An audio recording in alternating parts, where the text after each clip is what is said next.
राम राम सारे भाइयों को। सब मस्त होंगे और अच्छे से पढ़ रहे होंगे। तो आज हम कंपाउंड इंटरेस्ट चक्रवृद्धि ब्याज का चैप्टर मैं आपको करवाऊंगा, जो मोस्ट इंपॉर्टेंट क्वेश्चन है, जहाँ से क्वेश्चन बनेगा ही बनेगा। तो आप देखो कि कैसे इसको सोल्व करते हैं, कम से कम टाइम में उस चीज़ को हम सोल्व कर लेंगे। देखते हैं, चलो स्टार्ट करते हैं। क्वेश्चन दे रखा है, प्रिंसिपल दे रखा है 100, मतलब मूलधन दे रखा है हमें 100, रेट दे रखा है 10% और टाइम दे रखा है 2 साल का। तो हमें कंपाउंड इंटरेस्ट निकालना है, चक्रवर्ती ब्याज निकालना है और हमें निकालना है अमाउंट। अमाउंट मतलब मिश्र धन। मिश्र धन कैसे निकालते हैं? जो भी हमारा मूलधन होता है उसमें हम कंपाउंड इंटरेस्ट या चक्रवर्ती ब्याज को जोड़ देंगे तो हमारे अमाउंट निकल जाएगा। अब पहले तो ये देख, रेट कितना दे रखा है? रेट दे रखा है हमें 10%। 10% को या तो सीधा याद रखो, 10% की फ्रैक्शन होती है 1/10। अगर आपको याद नहीं है तो कैसे करेंगे? 10 है, परसेंटेज है, परसेंटेज को हटाने के लिए 100 से डिवाइड कर देंगे तो 0 से 0 गया, कितना बच गया? 1/10 रेट बन गया। तो कितने साल के लिए? 2 साल के लिए। पहले साल जो है 10 से क्या होगा? 11 होगा। दूसरे साल 10 से 11 होगा, ठीक है। तो इसकी गुणा करते हैं, 10 इंटू 10 100, 11 इंटू 11 121। जो ये होता है ये हमारा होता है प्रिंसिपल, ये होता है मूलधन। और जो ये होता है ये होते हैं हमारी अमाउंट या कह लो मिश्र धन। और जो इनका डिफरेंस होता है उसको बोलते हैं हम कंपाउंड इंटरेस्ट या चक्रवर्ती ब्याज। जो चक्रवर्ती ब्याज कितना होगा? 121 माइनस 100, 21। तो एक तो हमें चक्रवर्ती ब्याज निकालना है, कंपाउंड इंटरेस्ट मतलब 21 की वैल्यू, और हमें अमाउंट निकालना है। क्या निकालना है हमें? अमाउंट मतलब मिश्र धन मतलब 121 की वैल्यू। जो प्रिंसिपल है, प्रिंसिपल दे रखा है हमें 100, पर हम जो प्रिंसिपल मान के चलते हैं वो प्रिंसिपल मूलधन भी हम 100 ही मान के चलते हैं। तो हम मान के चलते हैं कितना मूलधन होता है? 100 यूनिट। और क्वेश्चन में कितना दे रखा है? 100। तो 100 यूनिट के बराबर 100 लिख दिया। तो 1 यूनिट के बराबर कितना आ गया? 1 यूनिट के बराबर 1 आ गया। तो इसने पूछा है कंपाउंड इंटरेस्ट चक्रवर्ती ब्याज। कंपाउंड इंटरेस्ट कितना है? 21। तो 21 यूनिट कितना हो जाएगा? 21 यूनिट हो जाएगा 1 इंटू 21, 21 आ गया आंसर, ठीक।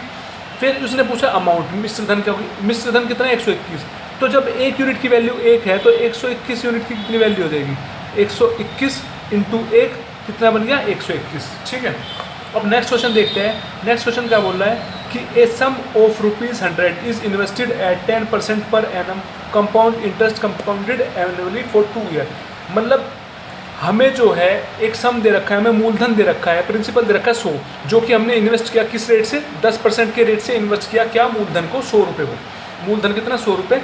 और उस पर किस पे? चक्रवर्ती ब्याज पर। चक्रवर्ती ब्याज कंपाउंडेड एनुअली है, पूरे साल का है। कितने साल के लिए लगाया? 2 साल के लिए। तो हमें बताना है how much interest will be received after 2 year. 2 साल के बाद उसे इंटरेस्ट कितना मिला, 2 साल के बाद उसको ब्याज कितना मिला, मतलब हमें चक्रवर्ती ब्याज की वैल्यू बतानी है। सबसे पहले तो देखो 10% रेट कितना दे रखा है? 10%। 10% की फ्रैक्शन निकालनी पड़ेगी, या तो सीधा याद रखो 10% की फ्रैक्शन होती है 1/10, या सीधा निकालो 10% को हटाने के लिए 100 से डिवाइड करते हैं तो 0 से 0 गया, कितना बच गया? 1/10। तो पहले साल 10 से क्या होगा? 11 होगा। दूसरे साल 10 से क्या होगा?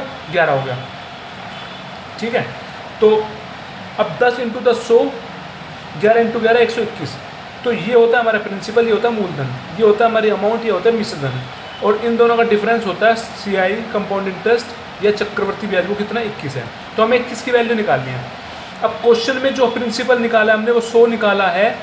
क्वेश्चन में प्रिंसिपल कितना निकाला है? 100 निकाला है। और क्वेश्चन में कितना दे रखा है प्रिंसिपल? 100। तो 100 यूनिट किसके बराबर? 100 के। तो 1 यूनिट किसके बराबर? 1 के। तो हमसे क्या पूछा है? चक्रवर्ती ब्याज। तो कंपाउंड इंटरेस्ट कितना? 21 है। तो 21 यूनिट किसके बराबर? 1 इंटू 21। तो कितना बन गया? 21। तो आंसर हो गया बी, हमारा आंसर हो गया बी, ठीक। अब नेक्स्ट क्वेश्चन देखते हैं। नेक्स्ट क्वेश्चन क्या बोलता है? A sum of 900 is invested at compound interest compounded annually for 2 year. मतलब कि एक मूलधन दे रखा है, हमें सम दे रखा है, प्रिंसिपल दे रखा है कितना? 900। उसको हमने इन्वेस्ट किया किस पे? चक्रवर्ती ब्याज पर। और चक्रवर्ती ब्याज क्या है? पूरे साल का है। कितने साल के लिए? 2 साल के लिए। तो रेट ऑफ इंटरेस्ट कितना रखा है? 10%। तो उसकी अमाउंट क्या होगी? उसका मिश्र धन क्या होगा? हमें इस बार मिश्र धन बताना है। तो कैसे करेंगे? अब आपको पता है 10% है, 10% फ्रैक्शन में तोड़ेंगे, क्या बनेगा? 10/100 परसेंटेज हटाने के लिए 100 से डिवाइड, 1 0 से 1 0, क्या फ्रैक्शन बन गई? 1/10। पहले साल 10 से क्या हो गया? 11। दूसरे साल 10 से क्या हो गया? 11। तो क्या बन गई फ्रैक्शन? 10 into 10 100, 11 into 11 121। तो ये हमारा क्या होता है? ये प्रिंसिपल या मूलधन, ये होता है हमारा अमाउंट या मिश्रण, तो हमें अमाउंट की वैल्यू निकालनी, हमें 121 की वैल्यू निकालनी। अब आप देखो क्वेश्चन में जो प्रिंसिपल है, मूलधन कितना दे रखा है 900, और हमने मूलधन कितना निकाला है, हमने निकाला 100 यूनिट। तो 100 यूनिट किसके बराबर, 90 के बराबर, 900 के बराबर। तो यहाँ से 1 यूनिट किसके बराबर आ गई, 900 अपॉन 100 कितना बन गया 9। तो हमसे 121 की वैल्यू पूछिए, तो 121 यूनिट की वैल्यू हो जाएगी 121 इंटू 9। अब एक चीज़ देखो, अब इससे बढ़िया है कि पूरे को मल्टीप्लाई करो, तो लास्ट वाले को करके देख लो, 9 इंटू 1 9। तो लास्ट में 9 कौन से ऑप्शन में, एक ऑप्शन में, तो आंसर ये हो गया। या इसको हम पूरा भी सोल्व कर सकते हैं, कैसे, 121 को 9 से मल्टीप्लाई करो, 9 1 9, 9 2 18, हंसी लगाए, 9 9 10, आ गया ना 1089 आंसर। तो हमें जितना हो सके कम से कम टाइम लगाना है, मतलब जितनी जल्दी सोल्व कर सके हमें वो चीज़ उतनी जल्दी सोल्व करनी है। ठीक है, नेक्स्ट क्वेश्चन देखो। नेक्स्ट क्वेश्चन क्या बोलता है, नेक्स्ट क्वेश्चन से पहले शायद मैंने करा, शायद इसमें पहले वाले क्वेश्चन में मैंने आपको थोड़ा सा अलग चीज़ बताई है, दोबारा देख लो। प्रिंसिपल जो है दे रखा है 100, मतलब मूलधन दे रखा है हमें 100, रेट दे रखा है हमें 10% और टाइम दे रखा है 2 साल का। तो हमें चक्रवर्ती ब्याज निकालना है, कंपाउंड इंटरेस्ट निकालना है और अमाउंट निकालना है, मिश्र धन निकालना है। तो रेट कितना है, 10% है। पहले इसको फ्रैक्शन में बनाना पड़ेगा, या तो 10% का फ्रैक्शन सीधे याद रखो 1/10 होता है, नहीं याद है तो 10% को हटाने के लिए क्या करेंगे, 100 से डिवाइड, 1 0 से 1 0 कट गया, 1/10 बनेगा। तो पहले साल 10 से 11 होगा, दूसरे साल 10 से 11 होगा। 10 इंटू 10 100, 11 इंटू 11 121। 100 क्या है हमारा, प्रिंसिपल होगा, मूलधन होगा, ये होता है अमाउंट, ये हमारा मिश्र धन होगा। तो इन दोनों का डिफरेंस क्या होता है, हमारा कंपाउंड इंटरेस्ट या चक्रवर्ती ब्याज, वो कितना 21 है। अब क्वेश्चन में देखो, क्वेश्चन में जो प्रिंसिपल है मूलधन दे रखा है 100, और जो हमने मूलधन निकाला वो कितना निकाला 100। तो 100 यूनिट किसके बराबर, 100 के बराबर, 1 यूनिट 1 के बराबर। तो हमसे पूछा चक्रवर्ती ब्याज, चक्रवर्ती ब्याज कितना 21 है, तो 21 यूनिट की वैल्यू क्या गई, 1 इंटू 21 21। तो पूछा हमसे दूसरी अमाउंट, अमाउंट पूछे मतलब मिश्रण, वो कितना होता है 121 यूनिट। तो 121 यूनिट की is equal to 121 into 1 121। I hope आपको ये अच्छे से समझ में आया होगा। नेक्स्ट क्वेश्चन, नेक्स्ट देखो, नेक्स्ट क्या बोलता है, what is the compound interest. Compound interest क्या होगा, कंपाउंड इंटरेस्ट क्या होगा on ₹25,000 for 3 years eight 10% per annum compounded annually. मतलब इसने क्या बोला, इसने बोला 25,000 रुपये पर, 25,000 रुपये क्या है, मूलधन है, प्रिंसिपल है, 25,000 रुपये पर 3 साल के लिए 10% रेट से उसका कंपाउंड इंटरेस्ट कितना बनेगा, मतलब चक्रवर्ती ब्याज कितना बढ़ेगा, और वो रेट जो है कंपाउंडेड एनुअली है, चक्रवर्ती जो है पूरे साल का है। तो सबसे पहले देखो रेट कितना दे रखा है, रेट दे रखा है हमें 10%। 10% को हम क्या लिख सकते हैं, परसेंट हटा के 100 लगा देंगे नीचे, 0 से 0 कट गया, क्या बन गया 1/10, क्या बन गया 1/10। तो अब क्या करेंगे, 3 साल के लिए, पहले साल 10 से क्या हो गया 11 हो गया, दूसरे साल क्या हो गया 10 से 11 हो गया, तीसरे साल क्या हो गया 10 से 11 हो गया। तो मल्टीप्लाई कर दो, 10 इंटू 10 इंटू 10 1000, तो 11 इंटू 11 इंटू 11 1331। ये हमारा होता है प्रिंसिपल, ये होता है हमारा मूलधन, ये होता है हमारा अमाउंट मतलब मिश्रण, और इन दोनों का डिफरेंस होता है हमारा CI मतलब कंपाउंड इंटरेस्ट या चक्रवर्ती ब्याज, वो कितना बनेगा 331। तो हमें 331 की वैल्यू बतानी है। अब क्वेश्चन में 25,000 क्या दे रखा है, मूलधन दे रखा है, प्रिंसिपल दे रखा है, और मूलधन हमने कितना निकाला है 1000। तो 1000 यूनिट किसके बराबर, 1000 यूनिट किसके बराबर है 25,000 के। तो यहाँ से 1 यूनिट की वैल्यू क्या आ गई, 1 यूनिट की वैल्यू होगी 25,000 अपॉन 1000। अब 3 0 से 3 0 कैंसिल, तो 1 यूनिट की वैल्यू क्या आ गई, 1 यूनिट की वैल्यू आ गई 25। ठीक है, जब 1 यूनिट की वैल्यू 25 आ गई तो हमसे कंपाउंड इंटरेस्ट पूछ रहा है, 331 की वैल्यू पूछ रहा है, तो 331 यूनिट की वैल्यू क्या आ जाएगी, 25 इंटू 331 कर देंगे। अब देखो इतनी ज़्यादा मल्टीप्लाई करने से अच्छा है लास्ट वाला, देखो 5 की मल्टीप्लाई 1 करो, 5 कम 5, लास्ट में 5 आना चाहिए। देखो लास्ट के 5 में A ऑप्शन में है, D ऑप्शन में, तो 2 ऑप्शन तो कट गए। अब इसका मतलब है 2 ऑप्शन में 5 आ गए, तो इसका मतलब है हमें पूरा मल्टीप्लाई करना ही पड़ेगा, इसको कोई चारा नहीं है। तो 331 की मल्टीप्लाई कर दो 25 में, क्या बनेगा 5 कम 5, 5 3 15, हाथ से लगाए 5 3 15 16। इसके बाद 2 एकम 2, 2 3 6 और 2 3 6, तो 5 7 6 6 12, हाथ से लगाए 6 7 8, तो कितना बनेगा 8275। 8275 D4, डी ऑप्शन है हमारा D4 देवसेना।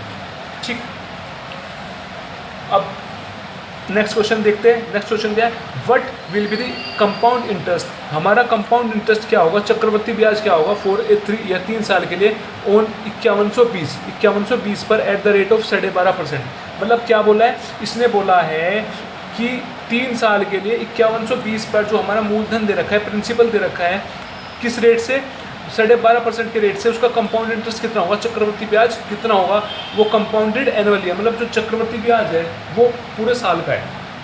तो सबसे पहले हम क्या करेंगे, रेट लेंगे।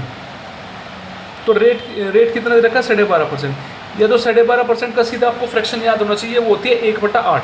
अगर आपको याद नहीं है तो सिंपल तरीका है, 12.5 दे रखा है, परसेंट को हटाने के लिए 100 से डिवाइड करते हैं। अब पॉइंट हटाने के लिए 1 0 नीचे बढ़ा देंगे। अब काट दो 5 से, 5 दूनी 10, 2 बच गया 25, 5 पंजे 25, 5 से काट दो 5 दूनी 10, 200 बच गया। अब 25 से काट दो 25 8 200 बन जाएगा, तो 1/8 बन गया। ठीक है, अब 3 साल के लिए लगा रहा है, तो पहले साल 8 से 9 हो गया, दूसरे साल 8 से 9 हो गया, तीसरे साल भी 8 से 9 हो गया। अब तीनों के मल्टीप्लाई कर दो, 8 8 64, 64 8 जा कितना बनेगा, 832, हाथ से लगे 3, 8 6 48 51, कितना बन गया 512। तो 9 9 जा 81 और 81 9 जा कितना बन जाएगा, 9 9 जा 1, 9 8 जा 72, 729। अब ये चीज़ देखो, ये हमारा हो गया प्रिंसिपल, ये हमारा हो गया प्रिंसिपल मतलब मूलधन, ये हो गया हमारी अमाउंट मतलब मिश्रधन। तो इनका डिफरेंस कितना आएगा, इनका डिफरेंस जो है हमारा CI होगा या कंपाउंड इंटरेस्ट होगा या चक्रवर्ती ब्याज होगा, जो हमें निकालना है वो कितना बनेगा, वो हमारा बनेगा 729 में से 512 गए, वो कितना बचेगा हमारा 217। तो 217 की वैल्यू निकालनी है। अब क्वेश्चन में जो है 5120 हमें मूलधन दे रखा है प्रिंसिपल, और मूलधन हमने निकाला 512, तो इसका मतलब है 512 यूनिट की वैल्यू कितनी निकाली हमने, दे रखी है 5120। तो 1 यूनिट की वैल्यू कितनी होगी, 5120 अपॉन 512, कट गया कितना आ गया 10। तो हमसे पूछा 217 की यूनिट की वैल्यू क्या होगी, तो 217 इंटू 10, तो क्या बन गया 2170। आंसर हो गया डी फॉर देव सेना। ठीक है, नेक्स्ट क्वेश्चन देखते हैं। नेक्स्ट क्वेश्चन क्या बोल रहा है, नेक्स्ट क्वेश्चन बोल रहा है कि वट सम विल 2.5